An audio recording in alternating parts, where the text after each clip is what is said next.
yana nan ya tafi wajen 90, to muddin ka hau wannan coin din nan zai zubar da kai. Don shi dama in dai ya zo ya tafi har 90, ya zo ya tafi 90 har 95, kana hawa kan wannan takin din ba zai yi minti 5 ba za ta sake dawowa ƙasa. Shi yasa nake ga mutane da dama in za su yi trading a dinga lura da wannan RSI ina. RSI a lura da shi sosai.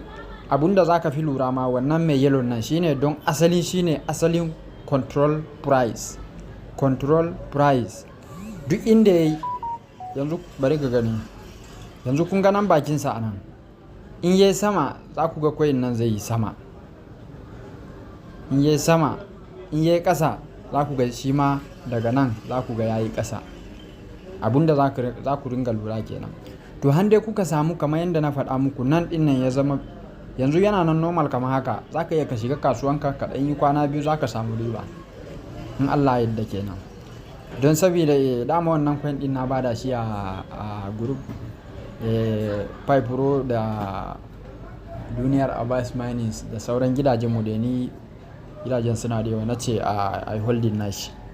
To lallai abunda za ka lura kenan kai idan ka zo holding.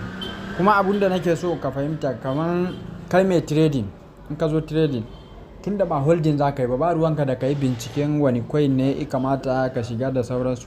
A lokacin da muke yanzu kowane coin yana ba da riba, don saboda yanzu an fita daga bear market an shiga daga ana faman shiga bull run. To kaga yanzu kowane coin zai yi kokari ya yunkura har dai coin din bai mutu daga can bear market ba.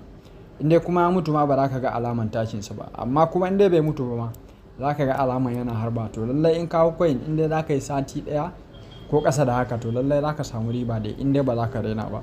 Sannan abun da zan daɗa ga mutane, risk management, ka cire burinka. Idan ba za ka cire buri ba ka ringa losing assets ɗinka, capital ɗinka gaba ɗaya za ka iya rasa shi.